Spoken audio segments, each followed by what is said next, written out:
Now we got the video going. Yep. Where's Samantha?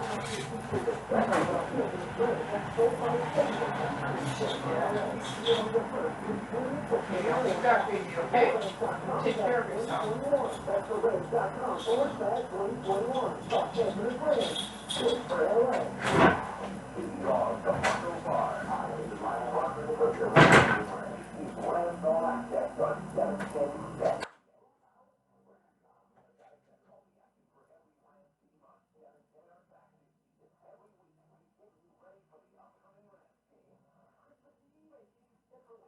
NFL Sunday. Thanks for spending a little time with this guy. It is Rams All Access. Rams Seahawks. Week 16 NFL Sunday. National District Sky, the NFC West. Irish Broncos started for Los Angeles Rams. This is Rams All Access.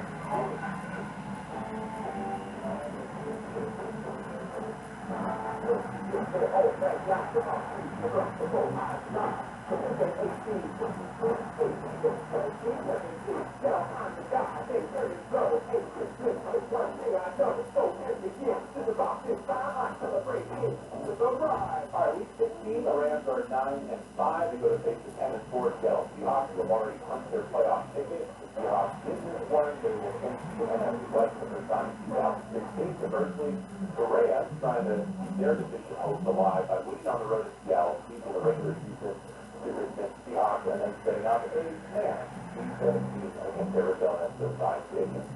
Merry Christmas once again, everyone. This is Marco Farr. I am the loss.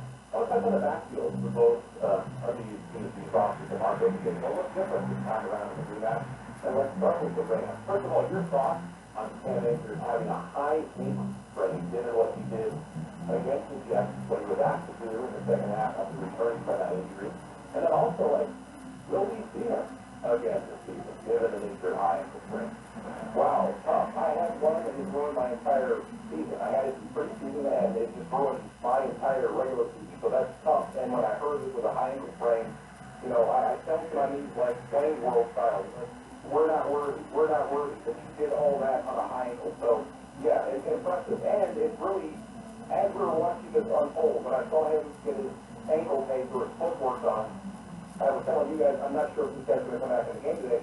You may see a lot of Darrell Henderson, and then Akers went back into the game. And they allowed him to play. He kept him to play. And that said, I think we have found the tailback. I think the running back by committee could be over. This is the guy. Because only guys get to do that when it's your job. So, but look, if he can't go, then so be it. Darrell Henderson steps up. A guy that kind of sparked you early. He has the ability. He could be your starter. He could have been your guy. So, this is his opportunity to take the claim for the number one job. And then Malcolm Brown will come in and be that confident professional. So, yeah, you're going to miss Cam Akers, but you still have some capable guys, and your offense still close. You don't have to change anything with whoever comes in and carries the football. And as long as you're running effectively, like we said, play action, the bootleg, everything will flow off that. But yeah, it's just a shame. I wish you had Cam Akers bigger for this game. I think he was great at setting up his block. His football IQ, you can see it. It's just off the start, and there's nothing you can't do with him once you pick up the pass protection. So, yeah, you're going to miss him, but I think the guys that you do have, the two-headed monster, Henderson and Malcolm Brown, you don't have to change the thing offensively. You can run your entire playbook. If that was the last time we see Cam Akers as a rookie, and I hope that it's not. I hope the Rams go deep. I hope he's able to rehab aggressively and get back on the field before this postseason is out. But if it is, I only wish that it would have ended with that being pretty touchdown. And had it not been called back because of a couple of times. By the way, the NFL was a tough time to start on the full defensiveness. And wow, 15. Ooh, that one on into that block in the back. Okay, I watched that say about 25 times, and 2 blocks came out almost immediately. I mean, almost immediately. You got one from the back and one from the side. They're looking for that. They were looking for that. You know, the better part of the whole first half of the season, you're on the right. Historically, the low pace for holding. Yeah, that's what I mean. I mean, they came into this game looking for that sort of stuff. When you see, I mean, as soon as you put 2 hands or a hand on the guy's back, you see 2 flags immediately. They were looking for that. So, yeah, I wouldn't say something was up, but something was up. and then you go back and drop the court and you take it down and get flagged. No, I get it. Come on. Really? I get it. The guy goes backwards, he does teams, you call holding. Way to bail out the defense, guys. The thought I wanted to put out there on Darrell Henderson is this. It doesn't seem like he's going to be the counterpuncher. He doesn't seem to be the best compliment, right? He wants to be good. He's never students that's tripping and Simmons is really alive. They're only got 2 carries for 2 yards the last 2 games. And then part of his opportunity, but he also doesn't seem like someone who's just going to have spot duty and flash necessarily. I think he's, in his short career, proven to be better when he comes into a game knowing he's a lead guy. He struggled to make a dent behind Todd Gurley last year as rookie. I get it. There's a lot on his plate. But the more Akers got, the seemingly less impactful Darrell Henderson became in the backfield this year. So, all that to say, I think Henderson is at his best, knowing the only guy behind him is Malcolm Brown, who's going to come in on 3rd down and short yardage. And I would expect Darrell to look like the tailback that Pro Football Focus had ranked, 1 or 2 for the better part of the season. I agree, man. I mean, look, there can only be one starter, and sometimes the running back just takes them 2 or 3 carries to get a feel for what the defense is doing and how you roll around the blocking, and then they get exploited. So if you're kind of in the spot, it's just it's a tougher role to be a backup tailback. I mean, a true solid guy type player than a starter. I mean, a solid guy type is you're coming in with a certain package of players and you're only running back, and then the starter comes back in and you run the offense. But Darrell is the guy that needs to be in the offense. He needs to get hidden within the offense to be effective. So I think, like I said, this is his opportunity to be the lead guy, to carry it. You don't have to look over your shoulder. It's your show. So go out there and turn it loose. And early on, he was the guy that gave you a spark. So he could be the guy that gives you a spark to end the year. Remember C.J. Anderson and what he did? It wasn't anything new. It's just they ran the football, they ran it tough, they ran it effectively. I see Darrell Henderson having that same sort of effect this week for the rest. There's a portfolio of running backs that the Seahawks have had to shuffle through, but I think coming back, we're going to have to get the Rams just as large as the way they want. I think Chris Carson, they're going to look for the Tigers, Dr. Henry, coming off his ACL before the Coliseum and playing his first game against Washington last week. After it was 10 days ago, to know how it worked out product. All right, so let's go. Return our attention to the Seattle Seahawks, the final 2 games of the regular season. They're both divisional games. They're both rivalry matchups. And now we know that after the loss of the Jets, the Rams have to win both to win the division. But in a sense, you don't want it any other way, right? If we said during training camp, there's 2 wins against Arizona and Seattle away from hitting the top, we think the best things in football. That'd be a good position to arrive at, despite how we got here with it. Thinking, I would rather be sitting here with 9 wins talking about beating Seattle when we get to the postseason, or beating Seattle and Arizona to get to the postseason versus talking about number 1. Wouldn't you? Of course. I won't be able to fully buy into that until the memory of that loss is behind us, hopefully with a win over the Seahawks. Merry Christmas, Marco. Thank you again for another great show and for another great season of being your broadcast partner. Appreciate it. Definitely, man. Merry Christmas, JB. Happy New Year, everyone, too. And to the rest of our audience, exactly right. We'll be on the air 3 hours before kickoff, approximately 10 a.m. hour Pacific time. Our pregame coverage with Travis and Kirk direct at 10 ESPN. Hey, it's Nate. Did you know 1 in 5 people in Los Angeles is struggling with food on the table this holiday season? I team up with my buddy Chris and Ryan to help those in need. Jacob is partnered with the LA Food Pantry's motto is fighting hunger, giving hope. That's what's always been the hope, even during tough times. Go to collegejacob.com, click on the donate button, and use the finance portion of all donations. Go to collegejacob.com today, and thank you for your support. A brutal loss in week 15 for the Jets. And a little crispy cheer can only inspire the LA Rams as they head to the Pacific Northwest for a monster divisional battle. Today, McDonald's and Rams. Carroll, Houston, and Seahawks. Rams countdown to kickoff Sunday at 10:30 a.m. Kickoff from Seattle at 1:25. Rams Seahawks, Week 16. This is the home of your LA Rams. 7 times ESPN.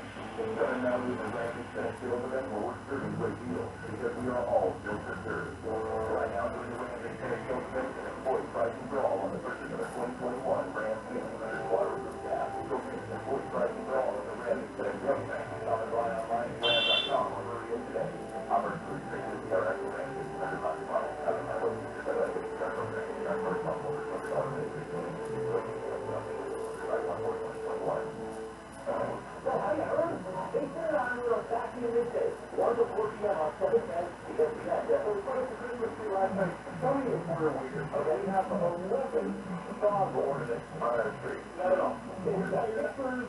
dogs that are, yeah. By the way, it's a 4-foot tree with 11 dog ornaments.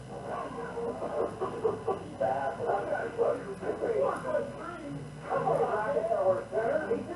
Back in the day, 1 to 4 p.m. after that calendar. 710 ESPN. 9 in the morning on 17 ESPN. ASPN in Los Angeles. All new 17. LA's mega sports station. I'll see him, I'll say hi, whatever. He brings me over to the video section and went out with the guy with colored glasses on, and he talks to me while I'm conversation with him. But I'm like, oh, yeah, he's telling me I have to leave you for a little bit of fun, so I'm tired. I'm like, okay, cool. What do you for this? He said, oh, I'm in the business. I'm like, oh, okay, cool, that's what's up. And so I'm like, oh, you said you can hear that, you know, you gotta see. Man, this thing, I know it's got little things, I can grind it out, the whole deal, things to be in there. Brad, you know, hey, man, you're hurt. I'm like, no, I kind of know the group, but let's see. After these things, I'm like, oh, okay, guys. But I'm trying to encourage you to like this, you know what? You don't know, John J. Willis do that. Weekday morning, feature on ESPN Radio. With Washington or on ESPN News. Nothing to do to prepare yourself. Someone chemotherapy. I'm going to fight it. I'm going to survive. There's no way I'm going to let this take over me.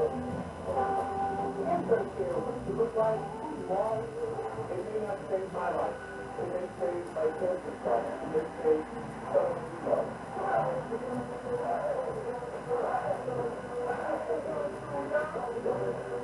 Wait, is there no food?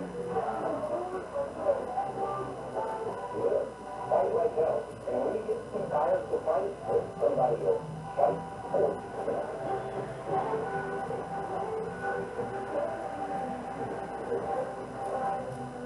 Because all information, mine, is what it's like to contain. Don't do that. Don't ever do that. Look at these armors, glass stones.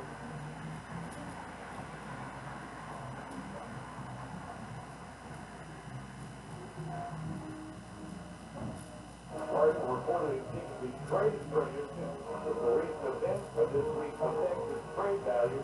As the Eastern Orthodoxy reports, the FDA is scanning the Rocky Story James Harden warrant he has tested negative for the coronavirus for 4 days. The West Oregon seems to do on Saturday night in Portland. Harden reportedly seeks to be traded from Houston with the recent events of this week's Texas trade value. As the promoted billboard. I don't know if it's better though, because it's come out of very useful place location, I think.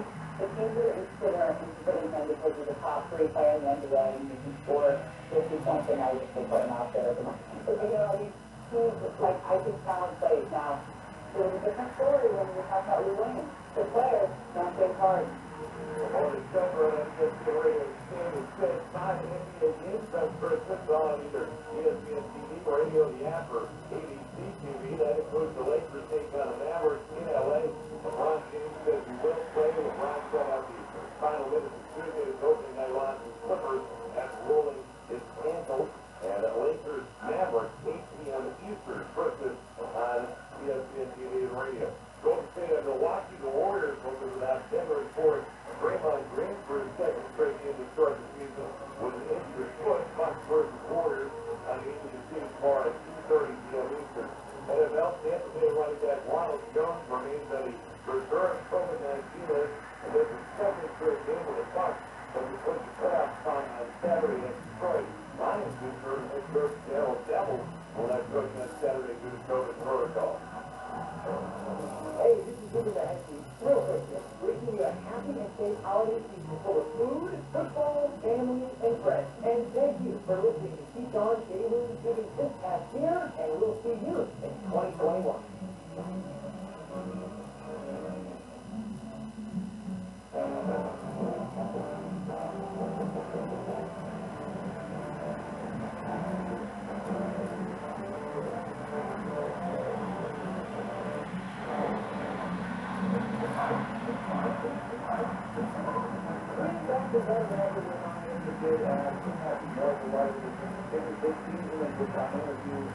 Some of the legendary voices from Warriors in all sports. to be talking to one of my mentors and one of the real legends in our business and in the company that I've worked for now for the last 24 years. That is Chris Berman, who is my guest today. And I would like to tell you my favorite story about Chris Berman is, I think, ESPN's most famous announcer and one of the most important sports announcers in the industry's history because of what ESPN was when he started and what ESPN became and the enormous role that he played in that. But I would like to tell you a personal story about Chris Berman that will give you an indication of why I care so much for him. So when I first came to ESPN, it was the end of August of 1996. And many of you who know me at all, you know that I'm now 22 years. But if you do that, I came to ESPN a year before that. And when I moved to Bristol, Connecticut from Chicago, where I did work, I left behind my then girlfriend, Stacy, and it was difficult to do. She had a successful career, and she wasn't going to just sort of pick up and move. We weren't engaged or anything, and so, as a consequence of that, I worked weekends when I started at ESPN. My days off was Tuesdays and Wednesdays for about the first year that I was at ESPN. And those days I wasn't making very much money at all. And I wanted to fly to Chicago as often as I could to see my girlfriend. And so I would finish work on Mondays, and I would drive to Providence, Rhode Island from Bristol, which is about a 2-hour drive to the house. And the reason I did is because it's much cheaper out of Providence, and we're at a Parsons, which is much closer.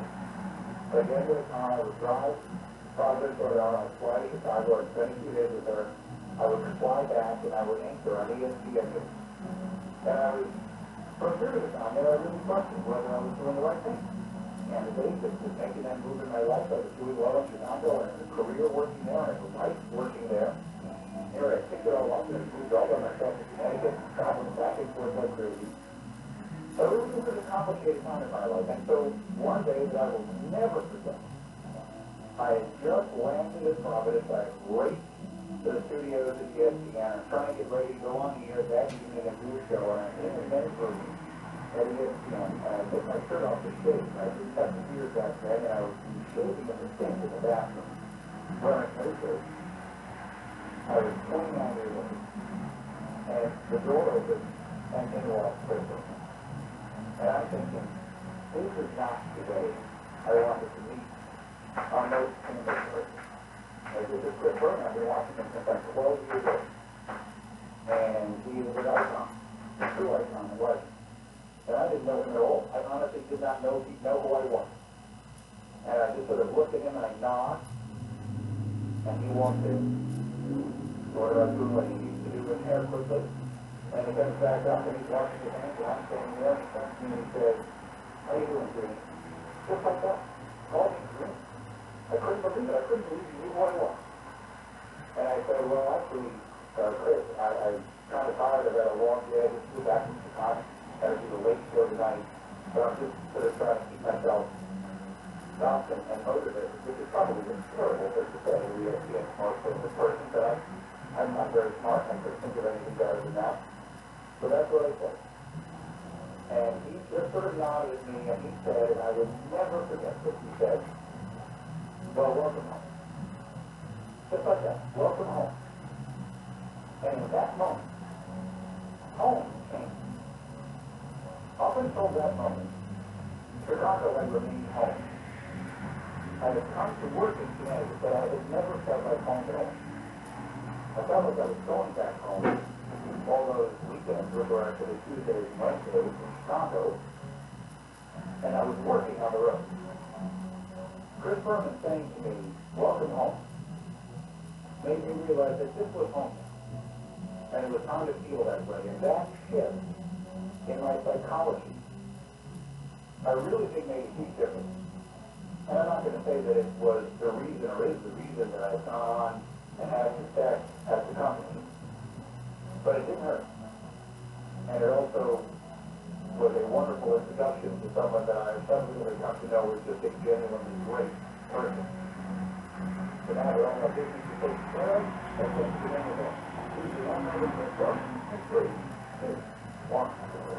When I started at ESPN in late August of 1996, I remember walking in and every day looking around me and feeling as though I was surrounded by legends, people that I viewed to be legends in the industry, and among them at that time were Keith Olbermann and Dan Patrick and Stuart Scott and Bob Lee and many others.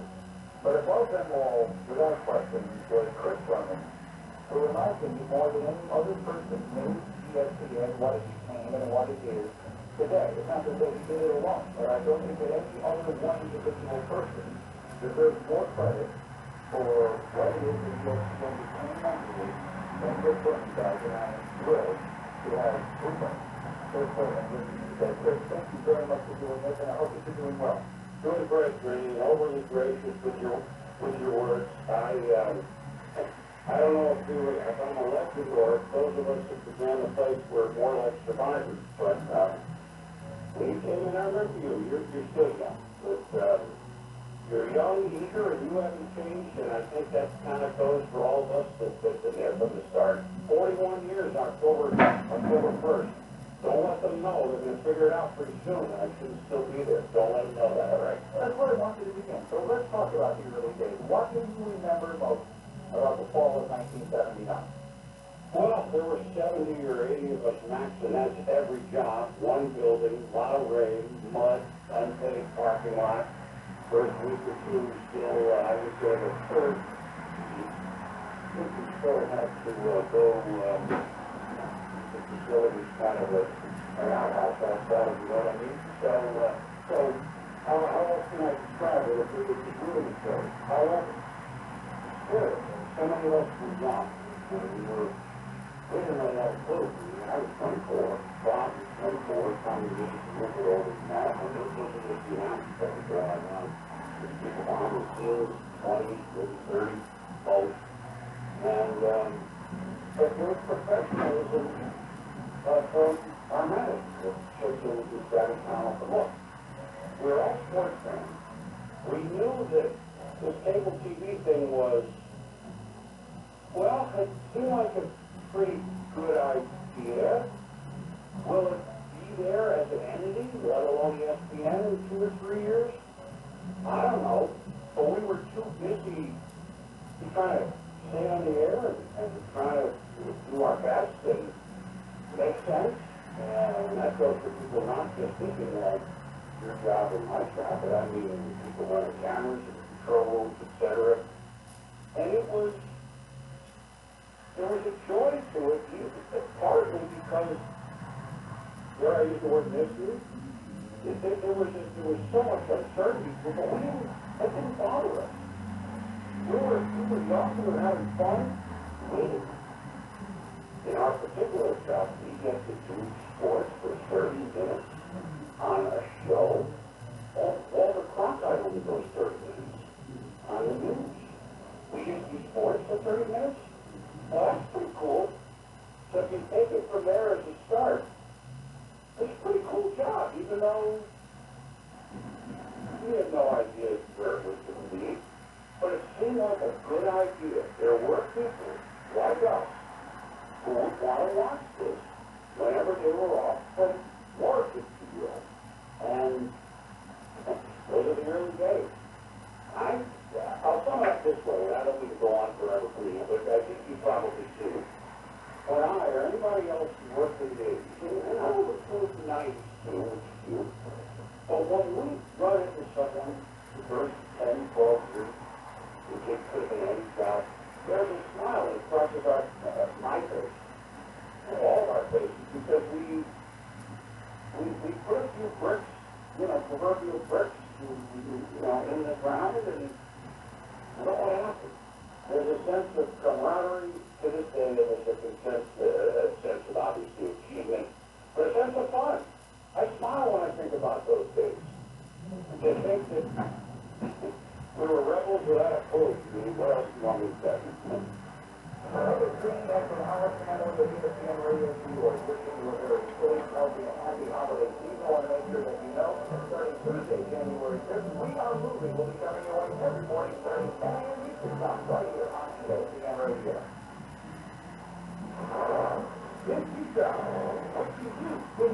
a wonderful holiday season for all of us at 17 ESPN. And I think we all agree we can't wait for the new year to come.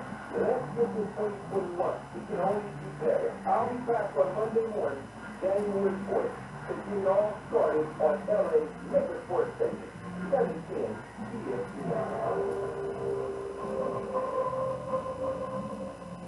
This holiday season, 710 ESPN supports our advertising community. Happy holidays from Southly, Instant Oil Change. Home of the big community drive-through oil change. Go into your neighborhood Southly and make sure your sleigh is ready for the highways this season. Visit SoCalOilChange.com for locations and coupons. From our advertising partners to our amazing listeners, from all of us here at 710 ESPN, we are all one voice, one community. We are the voice of LA. It's time for your Lakers Talk Daily. We have it here. I'm Alex Blue, and this is your Lakers Talk Daily. Opening night, the National is playing for the Los Angeles Lakers. It's not the first game of the Clippers. The Lakers have to be better in terms of their superstars. LeBron and AD were outplayed in game one, but they will be better. The Lakers defense can't give up 116 points. They will be better. Not concerned about one loss, and I'm sure the Lakers will correct their mistakes.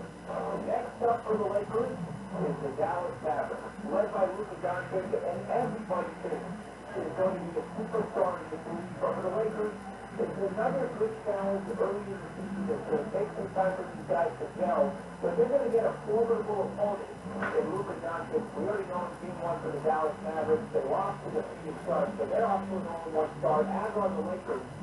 No one knows really how good Dallas will be this year, but everybody knows what the Lakers are supposed to be, and that's supposed to be competing for back-to-back championships. Game 2 of the NBA season is coming up tomorrow. The Lakers and the Dallas Mavericks. A Christmas night special. Biggest show myself and starts at 3:30. Live off with John Ireland and Michael Thompson at 5. That's their Lakers John Ireland with Alex Blue. This is Lakers Talk with Alex Blue. This is Lakers Talk with Alex Blue. Your home for Lakers Happy Hall. Bring in the holidays at George Chevrolet and drive home in the Chevy car. Run for it, you know where to be. Now, at the end of the year, George Chevrolet is offering the Chevy employee discount for everyone. The Chevy price you pay is what we pay. And at a cent more, save thousands on Silverado, Camaro, Cruze, Tahoe, Equinox, and more. Visit George Chevrolet today off the 91 freeway. Make one exit in Bellflower or online at GeorgeChevy.com since 1961. George Chevrolet, Pine View Road. This holiday season, 710 ESPN supports our advertising community. Bring in your family today. This is Aaron Dennis, General Manager of Waterfront Running Ring Casino. And on behalf of our owner, Leonard Cole, and the entire Running Ring family, we're thinking of all our players in this holiday season. We hope you're staying safe and being healthy for the holidays. From our advertising partners to our amazing listeners, from all of us here at 710 ESPN, we are all one voice, one community. We are the voice of LA. This holiday season, 710 ESPN supports our advertising community. Hello, ESPN fans. This is Todd from Hope Operating Sound Korea. You can still pick up our beers here or at craft beer stores throughout SoCal. And when it's safe, we will be here so you can drink wine and drink your beer. All of the Hope Operating wish you a happy holiday season and the best of 2021. From our advertising partners to our amazing listeners, to all of us here at 710 ESPN, we are all one voice, one community. We are the voice of LA. All you 710 sports lineup.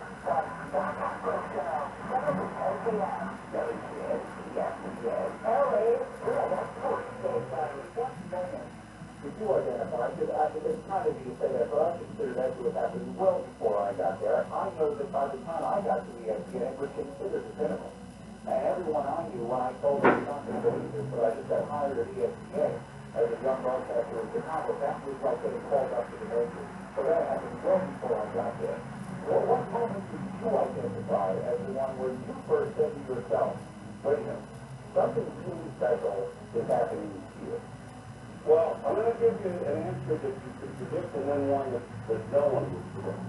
So when I first, let me go back on the bigger one. What moment were you sure that we were off was 1987. I'm going to go back farther than that, though. 1987, when we got the rights to Sunday night NFL games, just 8 of them after Halloween, and NFL prime time, and so we were partners with the NFL. That, you knew, was the defining of we're big time players, okay? Now, I'm going to give you something that hardly anyone will bring up. I want to say 83. There are other moments, and you know, we don't have the time. I mean, there were personal moments that I would get recognized. Well, personal moments would be I did the late show pretty much to 2:30 Eastern for 4 years.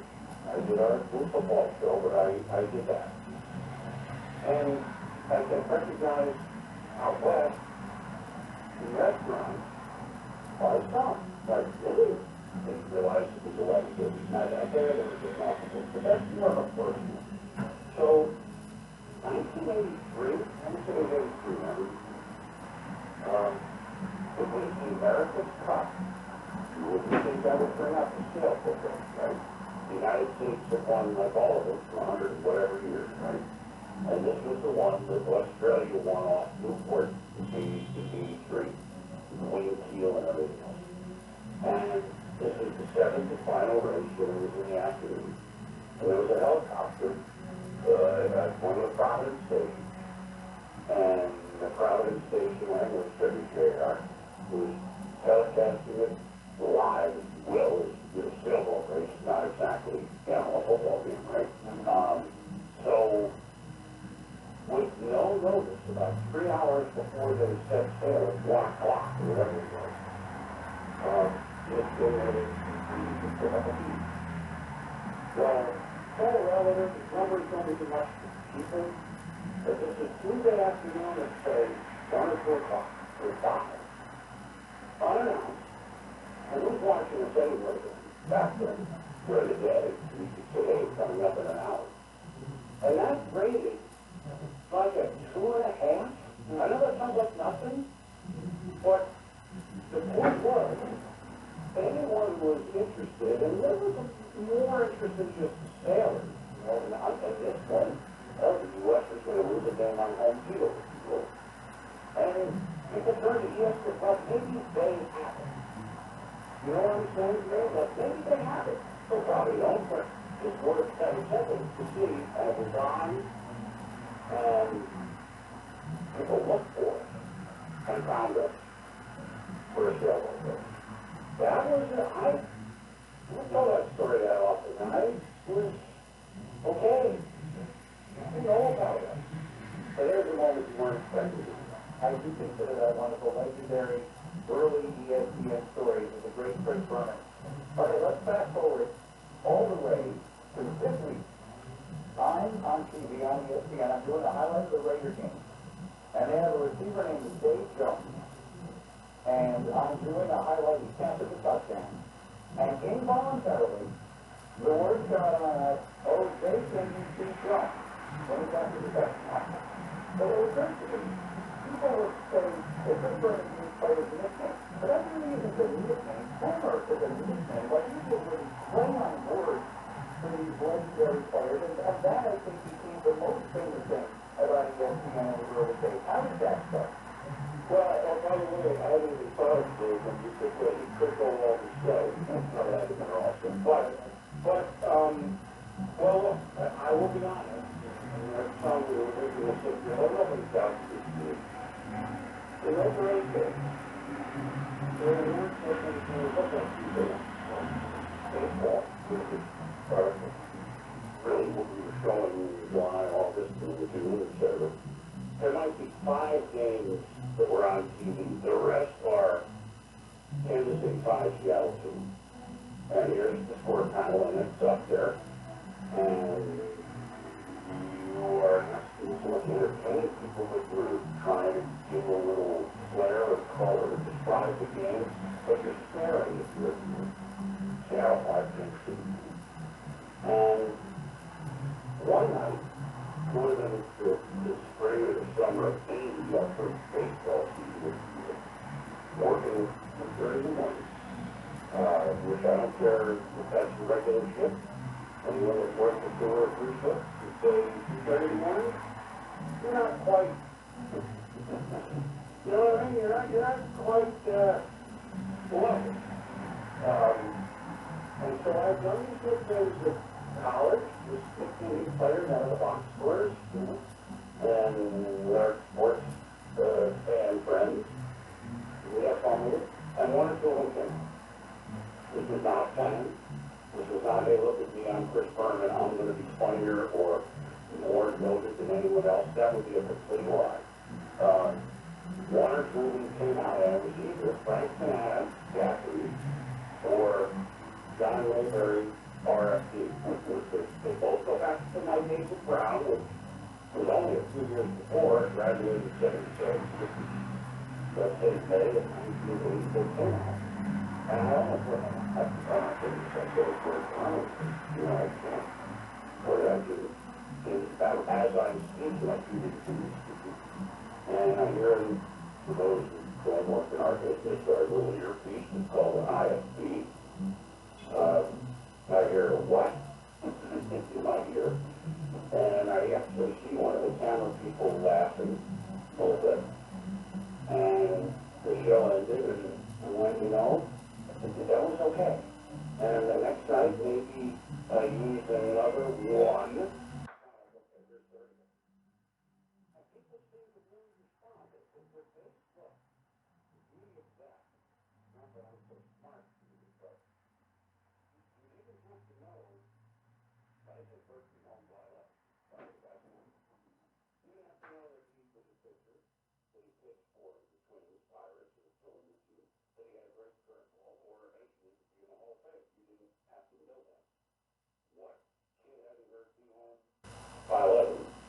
And what parent hasn't said we won't file it? So they were available to everyone. You didn't have to be really a sports fan. And look, Dave Booth, say kids, split around and explain it that this was a baseball thing where the only description was either in the newspaper or radio. But, you know, a lot of people never got close to Major League Ballpark. And so this one Splitter, for example, definitely described how he looked. Right? So I kind of felt it was reviving a lost art in a different way. And I knew it was okay when I started getting lists of 50 or 100, and I swear, if I laughed when I read one, it was on the air. I can't say I invented over 1,000 of them. It just is a game that everyone should play. And never did it be famous. I'm glad I did, because it's fun. Like, not all of us. If we're a painter, great. The majority are not Rembrandts, okay? A lot of fingerprints. But so what? And that kind of just happened, you know, organically, like most of ESPN do in the early days. Our NBA champion Lakers have 4 more games to finish out 2020. Talking about Christmas Day, you the Dallas Mavericks. They're one of the most exciting players in the NBA. Luka Doncic, the boys in the front court. He's the one-on-one to Avery Bradley, who is first out of the second away to pick up 9 inside of He's a player on the 27th, old friend D'Angelo Russell. And the Minnesota Timberwolves make their way to Staples Center. And the next day on December 28th, a man with no limit in his race, Damian Lillard. And the Portland Trail Blazers crease the Staples floor. And he gets it to Damian Lillard. 3:15 going again, tied at 89. Oh, 40-footer! What? He just got a 40-footer around the defender. Timeout Lakers. Ain't really shoot from anywhere. Finally, the Lakers go on the run for the first time in the struggle against San Antonio. Here's to a strong start. It all begins tomorrow for Christmas Day. Coverage begins at 3:30 p.m. Right here on your home of the world champion Lakers, 710 ESPN. It's a celebration.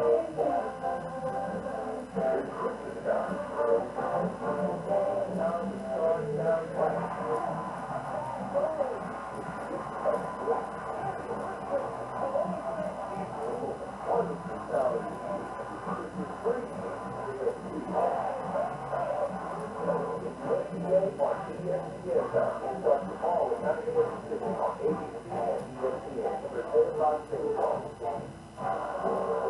is K&K. Or you're waiting for K&K. The Pizza Laser Track, powered by Wistaki. It's your spot for all things Lakers. Read in-depth team articles and player analysis. And watch exciting highlight reels straight from the court. Follow every game on your phone with an interactive box score. Play-by-play and fast tracking. Phone is the dribble. Download the app with the Apple App Store or Google Play Store today.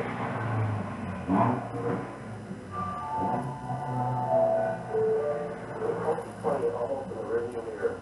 You deserve a vehicle with unmatched performance to bring you into the new year in style. This is Ken for General Manager at Rustech BMW. With the BMW X5, you get both unmatched utility and high performance in the sports activity vehicle. And right now, during the BMW Road Home Sales event, you can receive a credit up to $3,500 off MSRP on a new 2021 BMW X5. This offer ends December 31st. Visit the Centric and 1,000 Automall or shop us online at rustechbmw.com. Rustech, your way. Offers available to qualified customers with excellent credit history who finance through BMW Financial Services. Offer limited to customers who have owned a BMW model in the last 12 months.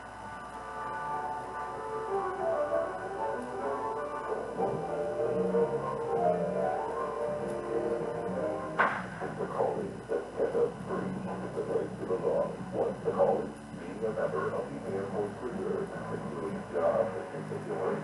Serving your community and your country. We started our service with the impact is full-time. What's your home Air Force Reserve? To find out about local job opportunities in the Air Force Reserve at Mark Air Reserve Base, call 800-257-12 or visit AMReserve.com. Sponsored by the Air Force Reserve and hereby the California Broadcasters Association. A brutal boss in Week 15 for the Jets. And a little quirky cheer can only inspire the LA Rams As they head to the Pacific Northwest for a monster divisional battle. Hey, God, follow the Rams.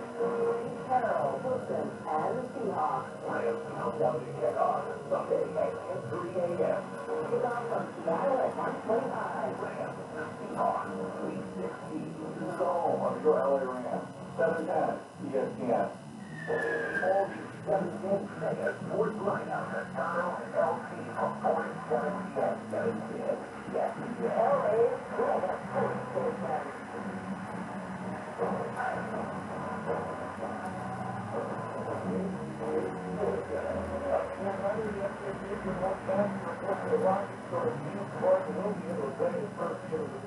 Saturday night at Portland, and Oregon continues to test negative for the coronavirus. And we announced yesterday that Oregon was fined $50,000 for violating the latest COVID-19 protocols after video surfaced to them at an indoor gathering in Houston, now wearing a mask, blowing on Harden. First out. For Houston, they're waiting for someone in their mind to really step up. But typically in these trade zones, you don't always get everything you're looking for. Houston wants kind of a knockout young star player, young all-star level, or perhaps player with the potential to be an all-star, and a bunch of draft picks. And maybe in the end, you get more picks and less of a young talent, and you get a better player with fewer picks. But I really see a lot of the playing so well right now, and you understand that, but you've really mentioned in the last several days, and really the entire preseason in Houston, it's definitely giving you a lot of leverage in the marketplace.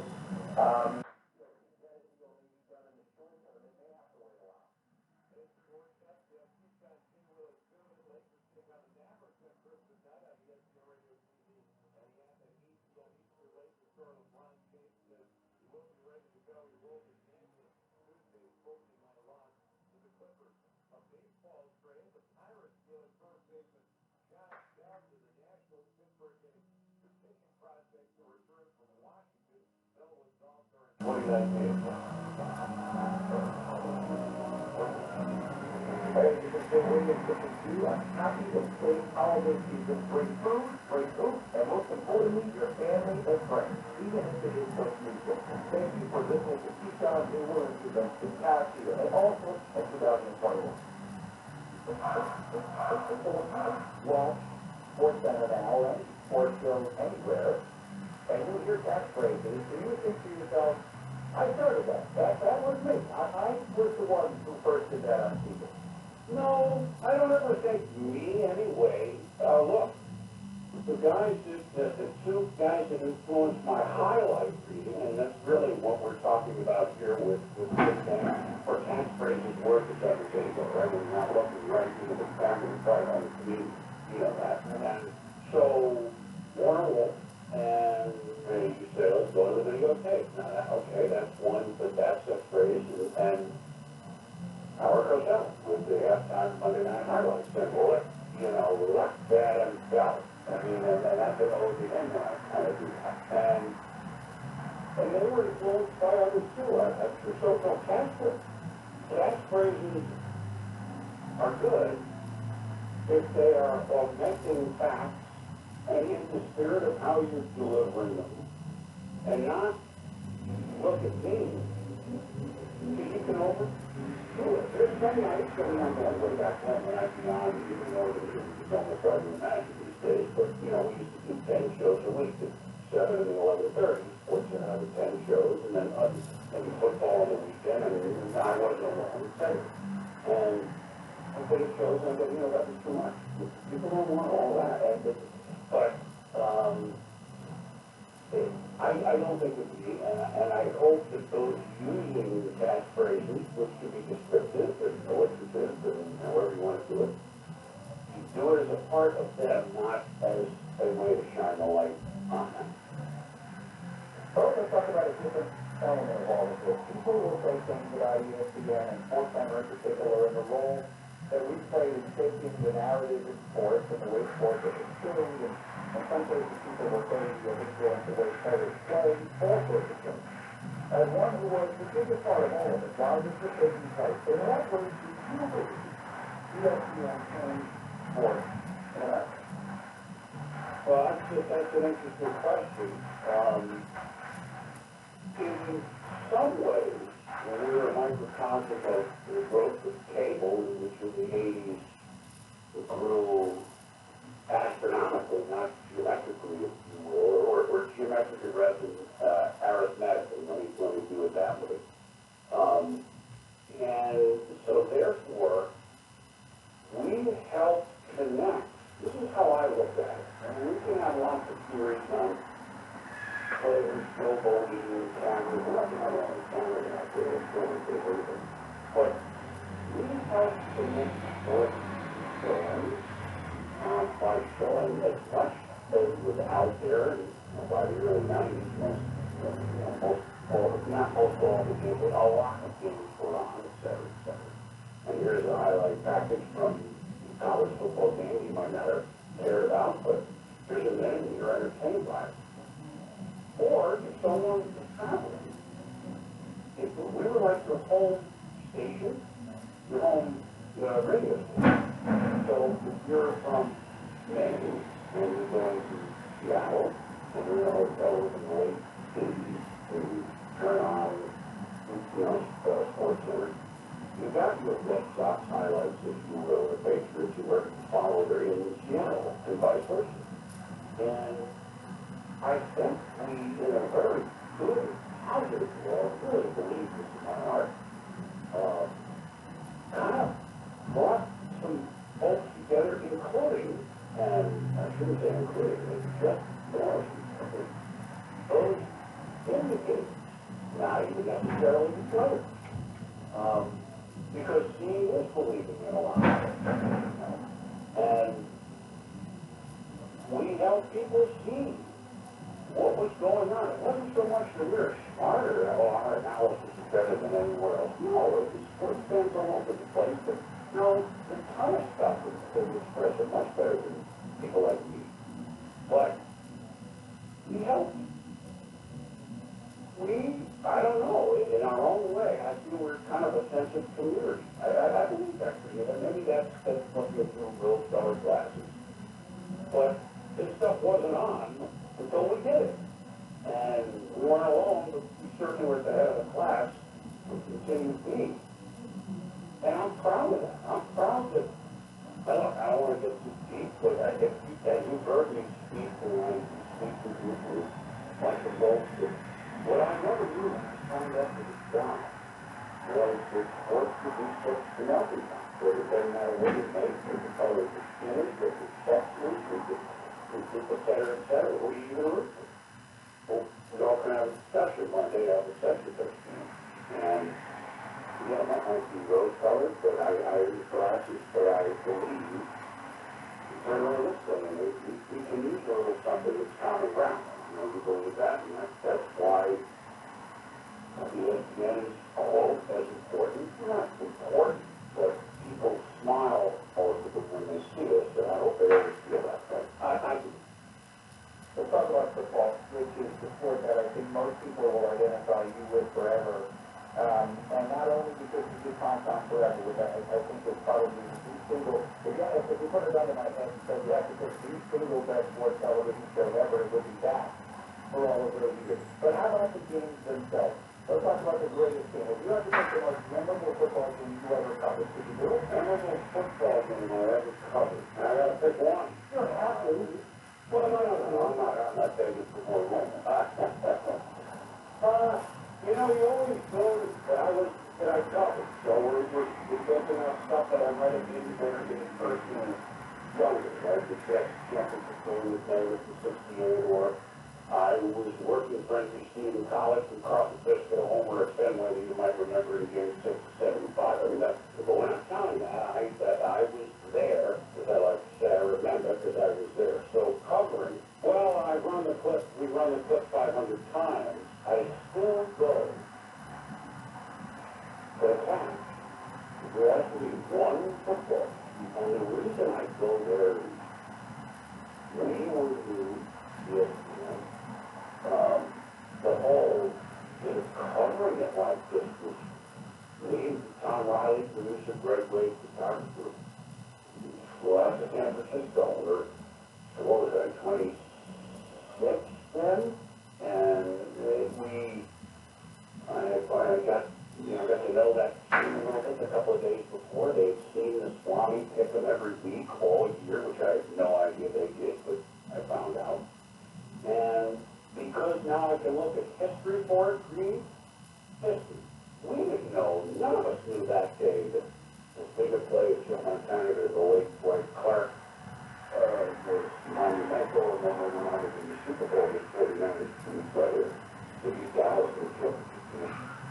But that was the start of 60 or 20 years of brilliance right there. So on every line the rest of the history, yeah, I could have been the greatest play and finish, and then the San Francisco wasn't anything after that. You know? So I will say this in football, that when we were younger, most of the Super Bowls were all one. And if you look at the last 20 years, I'm just picking a number, 15, 14 are whoa things. I mean, every Patriot one was a whoa, the wins and the losses. Seattle one was unbelievable, the one that the Rams was unbelievable, the one that Giants beautiful. You know, with the Tyrese one catch off the helmet. You know, that's what the rest of the all the time. That's why it's stuck. But, I mean, you could do those, you look at Pittsburgh and Arizona, like that one was unbelievable. So these Super Bowls lately have been, oh my goodness. But I'll go back to Joe to Dwight. Two became lifelong friends of mine. We lost Dwight a couple of years ago at ALS. And so time has made it even bigger. We had one shot at that stand-up on the field because they were flooded. You better deliver this, you know, not take two, let's do it again. No, thanks, you have one shot. Right here. That means the camera, that means the producer, that means me. That even clever, those youngsters.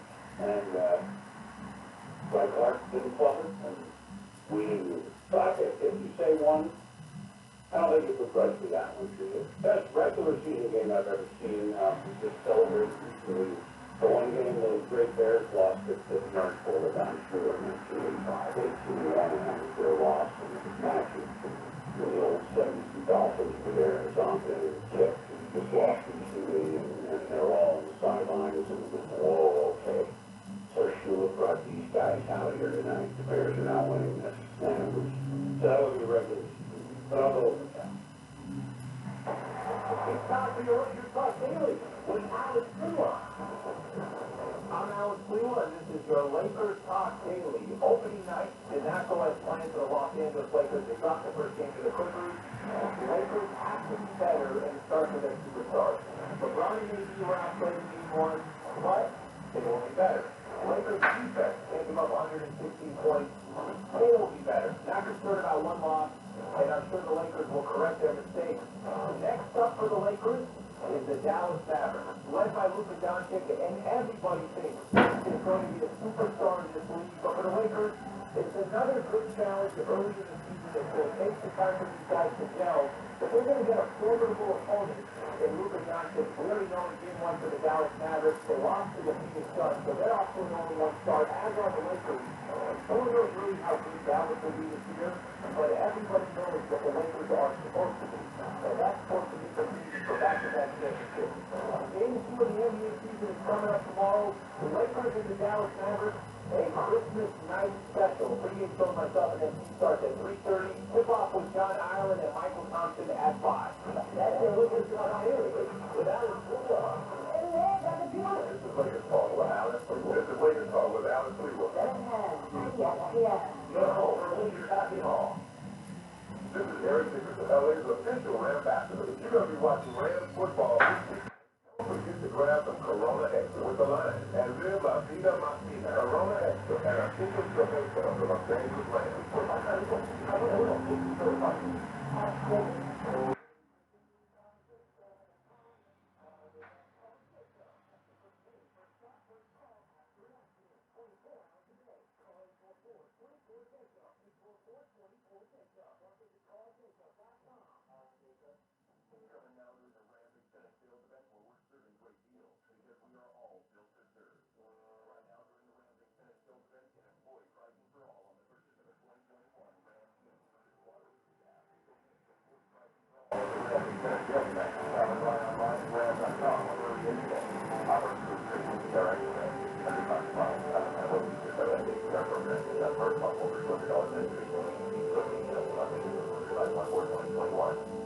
Your LA Rays have moved into their new home at SoFi Stadium this season, and are looking to contend for the NFC West title. While you may not be able to join us in the stadium this season, we cannot wait for you to step into the Rams house in 2021. You can see for yourself how the Los Angeles Rams and SoFi Stadium are truly built for LA. Be among the first to experience the new Rams house. Visit the Rams.com/2021. That's the Rams.com/2021. Los Angeles Rams. Good for LA. All these 7 games today, sports lineup. And what the 14 have 17. Yes, LA, that's sports for the Saturday.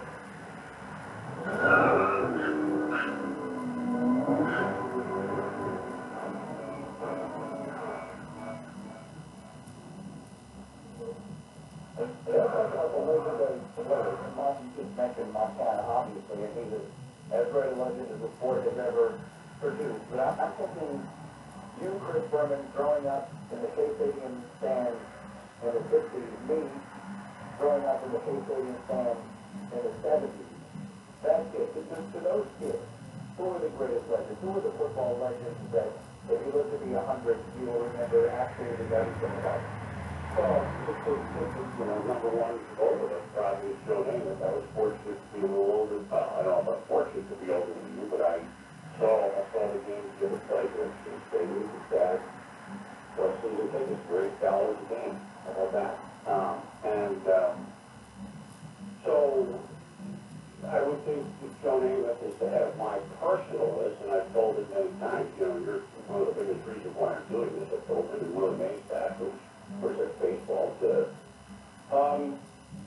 So I go back to yesteryear. Now, of the ones I got to know, and I don't mean to then stop there as the legend. Oh, so you want to talk about when we were young, right? So, I mean, it's the same as, AFL was almost like a thing in the 60s to be rebellious. So, all the great AFL players, I don't know how many judges there are, there's the guys that I got to know, all the favorites on the Kansas City Chiefs, and the Super Bowl, the video years, there'll be a lot of more defensive guys. But there are some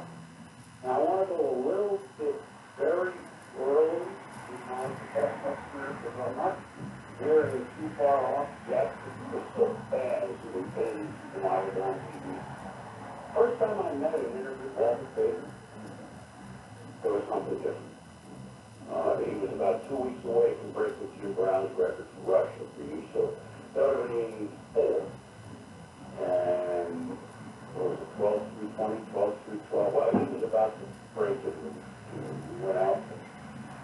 So Uncle, so I got a book of paper today, and we'll go through the chair. And did I know him unbelievably well? No. But certainly as time went on, it did. And we lost the weight too soon, obviously. And that would be one early in my professional career. Whoa. Of course, Joe Montana became a friend, and so we're about the same age, and I could go on with all those guys. And then I would be remiss if, I'm kind of bending your question a little, because we could go on with names from 60s and 70s forever. We all watched Johnny Unitas, and then we all watched Jim Brown, or I did, and we all watched Gale Sayers, who unfortunately have just lost. But I'd be remiss if I didn't professionally mention Jim Kelly and those Bills. For some reason, adopted me like I was a member of their team. And we often call each other today. So I mean, I could go on and on. I'm 40 plus years in business. Look, we are in the business that we love sports and what it brings to us. And you realize that a lot of the athletes actually are fans also of the game they play, maybe others. So you have, not all, but with a lot in common. And when you can put down where the quarterback and you're an announcer and better be nice and say, or you can't critic, you put all that down and you talk about the music or whatever. And how? Who has a better job than us, right? So that question a little. I swallowed down the like the ski slope there and said, I'm sorry to do that. It's not the first time I've gone wrong, I'll tell you that. One of my favorite stories about if I'm ready, along those lines, it has nothing to do with this, but there was one of the legendary rumor stories was you used to always, on the Monday of Super Bowl week, do the evening sports center. You would come to town. Mike and I would be there, we'd be doing our morning show. And then he would come to the evening sports center. And if anyone has ever seen Chris Berman walk into a room, literally every person gathers around you. And the producer at the time was Seth Martin, who didn't know the story himself, who now runs all the football at ESPN. But he was desperately trying to get you to sit in a chair so you could do the show. And no one will leave you alone. You're talking to this person, that person, taking this guy's hand, that guy's hand, and start taking pictures, and everyone is all around you. And he's switching out. And it's like 5 minutes before we're supposed to go on, and you just turn to him, I'll never forget it, and you said, Seth, this is it. I've done this before. And like everything is going to be just fine here, I got this. And you sat down with absolutely no preparation and whatsoever, and just looked at the camera and just started talking. I remember thinking to myself, that's why we played something. And that's very good time people say, if you want to go along on a story here, I am perfectly comfortable with it. I didn't mean to do that, and thank you for that story. Look, I'm not alone. We all, look, we are doing sports, so time to forget that. There are times when our very serious stories, needless to say, this year, we look at it all. But,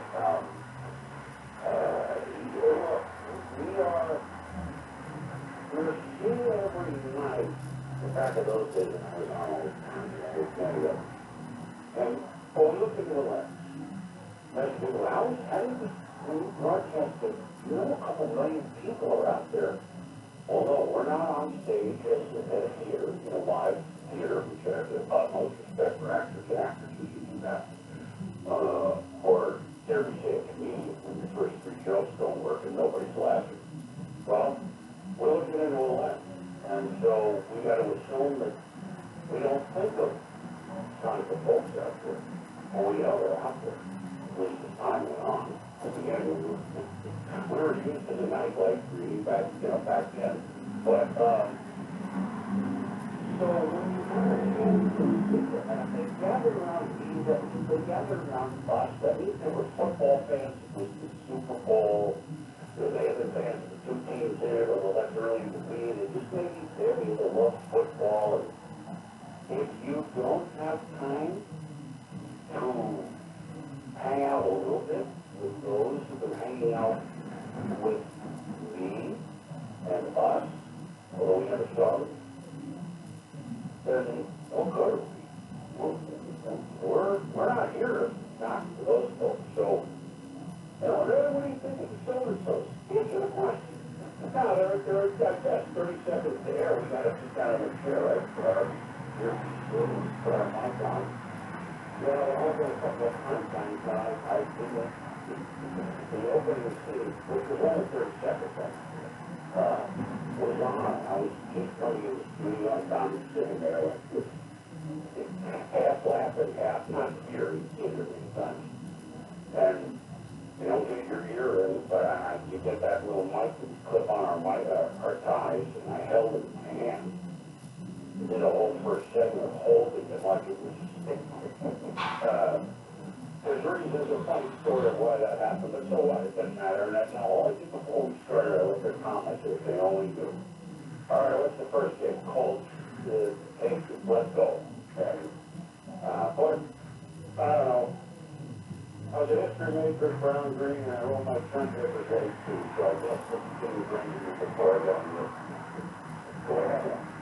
It's a big pleasure, this is privilege for me, and I just want to say that I want to, one of the reasons I wanted to have this opportunity to have this conversation with you as part of this podcast is that I want to be personally thank you for creating a world where a kid like me, who grew up loving sports and was not good enough to play, could make a career and a life for myself the way that I am. You are a huge part of the reason for that, and I'll always be grateful. And so I thank you for this time, and I thank you for everything you have done for all the generations of sports announcers and sports fans who have come behind you and who will always appreciate all that you have done.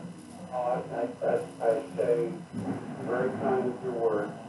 There's a lot of people, names people will never know, that deserve as much, if not certainly more credit to me. It was a good idea. Certainly nothing to do with it.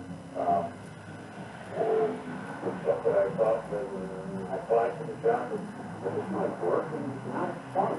And I'm honored to be part of those who put the cornerstone into something that everybody knows what ESPN stands for, but we're continuing to do that, and you're one of those carrying the torch. These years and these decades, as you move forward, there are many carrying the torch, many we know, and many we don't. Every one of them deserves a hand to that success. So you've overblown my importance, but I accept your thank you, and keep up the good job yourself.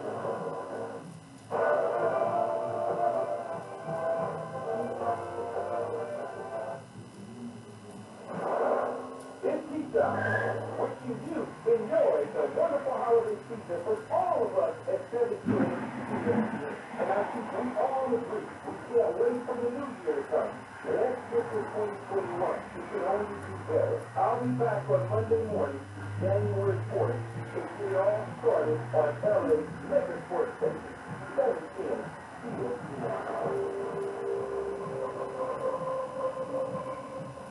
Sports are finally back.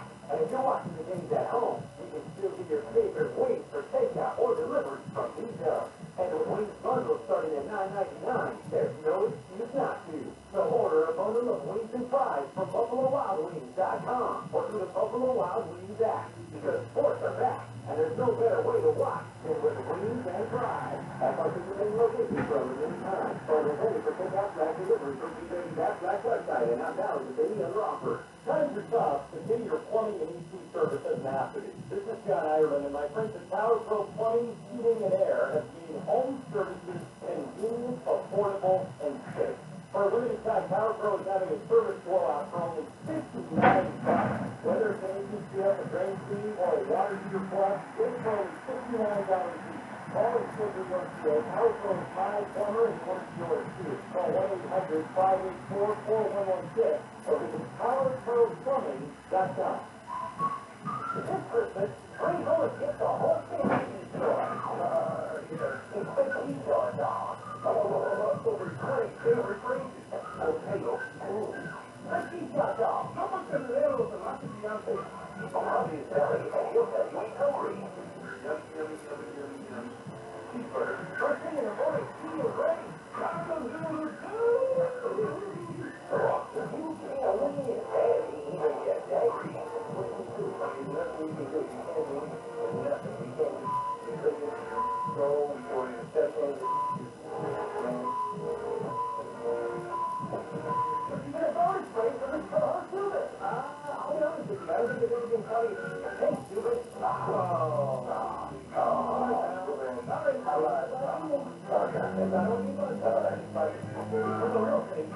Start in the morning weekday, 5 to 9 a.m. on 710 ESPN. Passing on to ESPN LA, Nick Cardinger from Puente Hills, Toyota. It's December, that means our biggest deal of the year is in full swing. That's right, Toyota Cardinger, all. If you've been holding up to December's best deal on the newest pre-owned Toyota, visit us today. We feature one of the biggest collections in all of Southern California. From our family at Puente Hills Toyota, we wish everyone a safe and healthy holiday and a great 2021. Basketball season is back. Have you signed up for the Lakers pregame email? It's the easiest way to have everything you need to know on game day. Before each matchup, you receive broadcast information, protecting starters, and historic matchup storylines. Trade to Jordan Rock. Stay locked in to Jordan Lakers. Sign up on Lakers.com/email now. Let's hear it for our team. Go Lakers! You brought a pie. You brought a decadent fondue. You wear an ugly Christmas sweater. Hers was a light-up wine soup. Now the family gathering. Discussing about the party range next month. Hungry for chicken and salad. And just as you start overthinking everything you should, you notice you just added more ice-cold Heineken to the bucket of ice-cold Heineken. You crack open a bottle. She cracks hers a little louder. Heineken. Sometimes one-uppers, too, have their upside. Must be 21 plus the purchase. Enjoy responsibly. Start in the morning on 710 ESPN, KSPN, Los Angeles. All new 710. LA's mega sports station.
Really appreciate your holiday spirit. We're going to say that the time, they didn't get the past couple of weeks ago, like, party was very visible, partying in the park without a mask. And I know it's the first time we haven't reported to training camp yet, but we were supposed to have. It's not the camp hadn't started. Every other Rockets player had to abide by COVID protocol rules that same week.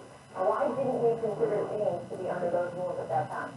He was, because just as you said, he hadn't reported to training camp yet. I can only say, Rachel, I think that anyone who's in a position of meeting out discipline as I am, can succumb to frontier justice. I mean, I understand what Twitter would like to see happen here, but it's a union, there are rules, and my job is to follow the rules. I mean, in this case, putting aside prior conduct, this was a first violation for James under these protocols, and as I said, it's a legal modifying authority to deem appropriate to suspend him for that act alone. And as I said, had the James in place, and he had been out because of that conduct, the required quarantine, he would have missed the paycheck. And so, as I said, we're learning as we go. A Wolfson Sports Center on the expulsion that is Harden and the Rockets. Adam Silver spelled it out there with Rachel Nichols. Number one, he treated it like a first offense, and I guess there was some empathy for the holiday. But when you talk to people around in the league, there was a sense too that the NBA does not want the Rockets to be in another position Saturday night in Portland, where they're perhaps not having enough players to play against the Blazers or again on Monday. And this is an organization that has been reeling with the James Harden trade request, the positive test, and there's still an organization right now that's trying to get Boogie Cousins and John Wall back on the court. But as much as it is a break from James Harden, this is a break for the Rockets organization, that wants to get some footing with a new GM, a new head coach, and get James Harden back on the floor. What's been a very turbulent preseason early season for them. When you talk about the organization, really, I mean, what do we have to do as a team right here in order to play on Saturday against Portland?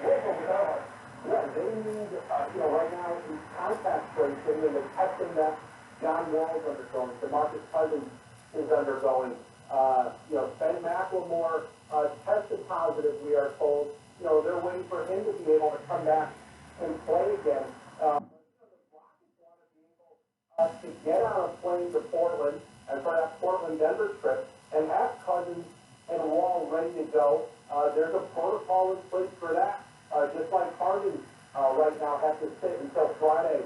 So you're losing practice time. You're losing a chance to get some cohesion with this move. But the Rockets very much just want to get James Harden in that backcourt with John Wall. It seems like there's a little traction with this team as they start the season out with new head coach Steven Silas. And that's strict on wireless. The contract no compromise. We remind you, Ryan Keyshawn, Jane Willis, Dubin became orders from 6 to 10 a.m. Eastern here on ESPN Radio and ESPN News. Jane Echo Cornette, including Cornette, sitting in on KZZ on why Harden needs to start acting like a pro and why the Rockets need to move him quickly. Listen to Steve Carter said, I'm going to do what I want to do. If it's not going to fit for the team, don't do it.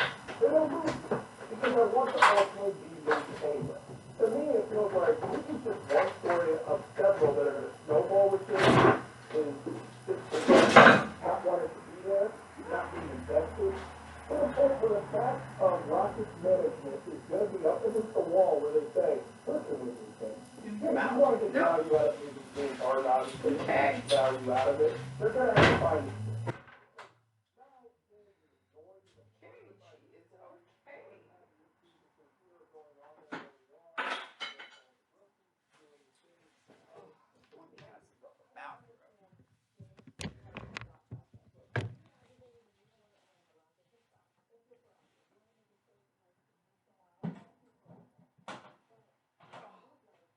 Oh, Mommy made it just in time.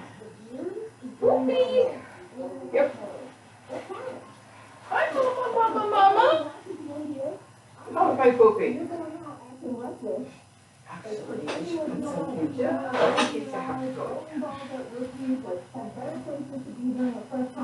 Safe side. The entire organization, that's $1 billion organization in the international. I have a problem with that.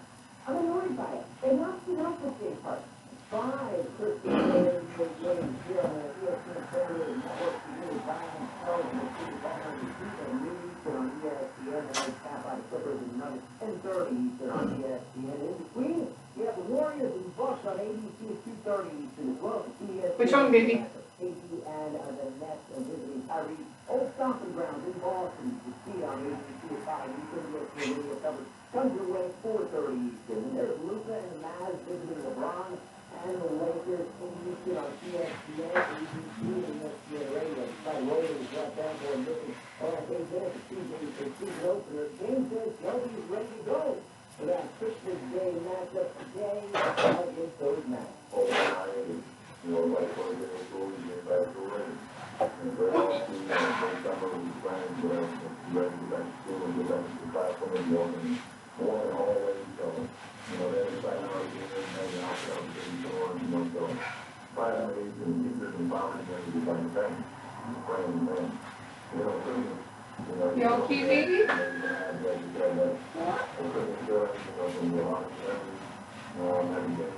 and there are a lot of exciting people that open and did, and when you decided to get in the game, you know, go a lot of work. So, you know, and they're able to, you know, have an opportunity to play your own tournament as a Laker and also as an opponent. People going to be start playing well the rest of the table, well the fans, well the celebrity world, you know, the boy like, you know, it's totally good. So, you know, it's really basketball, which is fine, but our game is entertaining as well, and, you know, we're not really looking to entertain people, you know, why as well, but, you know, I'm sure, and hopefully, you know, they're making marks and start watching them.